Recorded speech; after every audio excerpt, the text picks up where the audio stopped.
Using a water jet cutout sheet for a knife shop window. William Hovey Smith, 2016. I'm Hovey Smith, the owner of a new company, Hovey's Knives of China. And what we did is to take ancient Chinese patterns and make modern cooking knives out of them that are as effective or more effective than any in use today. As a result, we have cutout sheets, which are of stainless steel, and we used one of these to make a window for our shop.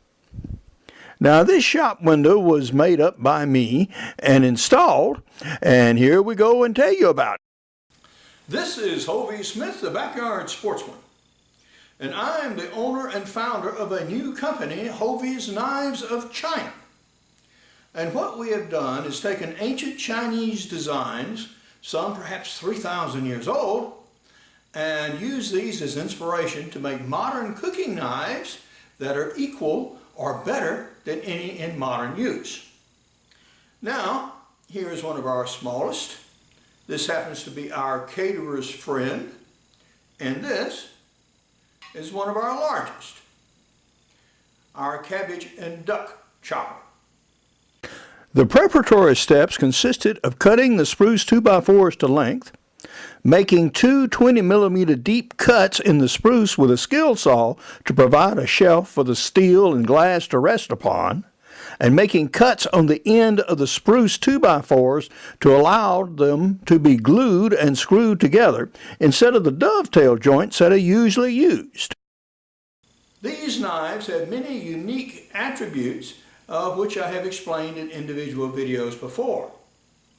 What this video is about this window behind me. When we produce these knives, we make them with water jet cuttings from stainless steel. And here is the sheet left over after we have cut out our knife blanks. And you can see the individual outlines of the blanks. Now this is in itself decorative. And so what I've done is taken the cutout sheet, which would otherwise be waste product, and made a window out of it. And the following will take you through exactly how I did it. Now if I were to rate the quality of this work on a scale of 1 to 10, with 1 being the worst and 10 being the best, my own individual efforts would rate about a 3. Yeah, I'm not a good craftsman when it comes to putting together windows. First time I tried it, I made a tremendous number of mistakes, and I want to tell you about some of these so that you don't make them. Basically, the effect is excellent. I like what we did, particularly for a knife shop. If you're doing any kind of industrial production and using this water jet cutting, and you have interesting cutout sheets left, yeah, think about framing them up and using them as decorative windows or screens even, depending on the size of the sheet. There is not enough metal left for these to be really rigid and freestanding without some sort of framing. They could be hung all right just up on nails, but are better put in a frame. And what we have used on the back side here is plexiglass rather than glass. We found 2mm glass sheets too thin and too fragile, and they did not survive the handling. I broke one in the process. We also did the framing somewhat wrong, in that we cut the members in the wrong way. But nonetheless, we've got it all set in. I had a piece of old plank here that was left over from an old door from over 200 years ago, and so that we used as framing. And I'm going to stain this white wood on the inside, which is spruce, and so the end result will be a quite decorative window in our shop. We now have our frame, but it's in no way tied together. I just have the pieces laid out. We made several mistakes. One are these cutouts right here on the corners. These should have been alternated between the two pieces. In short, the top piece should have been inlet on the bottom, so they would flush here and flush here and nest together, and I could fasten them together right here. But I made that mistake of cutting them all on the same side, and so I'm not able to do that. Now I have my sheet over here, and we're just going to lay it in and see how it fits. Here we go for the fitting.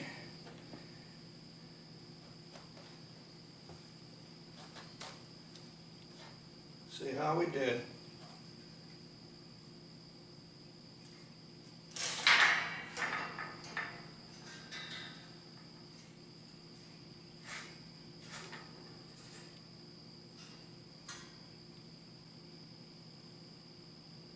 Top and bottom are okay.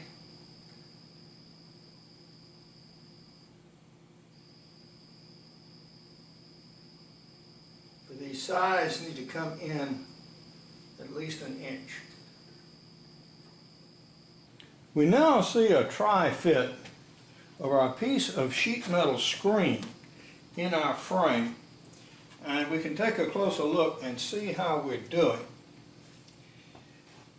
Since this is going to be in a wall and everything is going to be built around it, absolute plumb and square is not necessary but desirable. Because one thing you must have is that the glass itself must fit over this. Now we still do have good amount of clearance between the top of the metal and the wood here.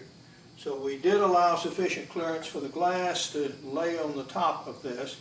So now we're going to try fit the glass. We'll handle this glass as infrequently as you possibly can. First off, it's heavy.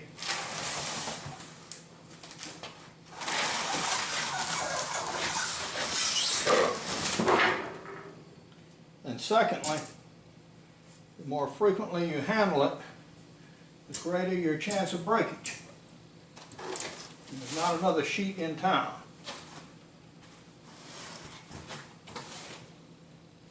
So this is it, folks.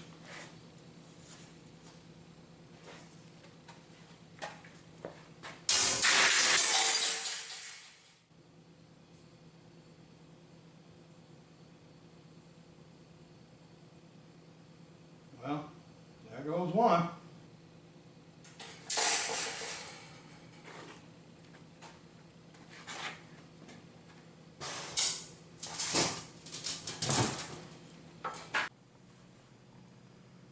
Well, the next day we're a little bit further along with our window framing. We now have the frame done, and what you see in there now is plexiglass instead of glass. So we have the frame, the cutout steel parts have been shoe glued into the frame to tack them there a little bit. You notice those scab plates on the corners? I'm going to screw those in, and that'll give some stability while it's actually being mounted in the wall. In addition, I may put a plank on the other side.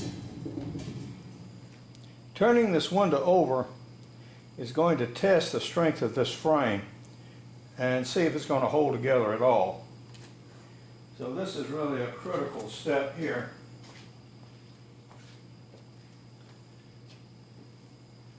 I'll lift it gently on this side. Okay, it's coming up as a unit, which is good. Okay, so far so good. All right.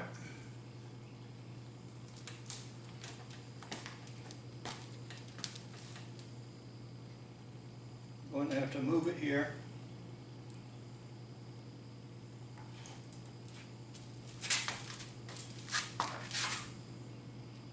Okay.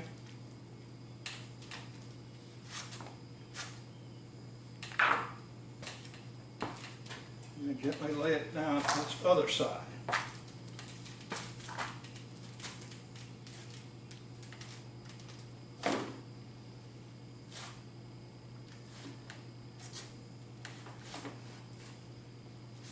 Well, with that limited movement, it felt solid.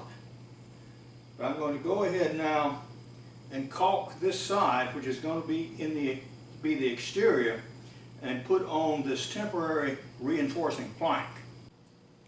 Now with the bracing and scab plates, this is an assembly strong enough now that I can confidently have the contractors lift, and they're going to brace it up further as they actually set it into the wall.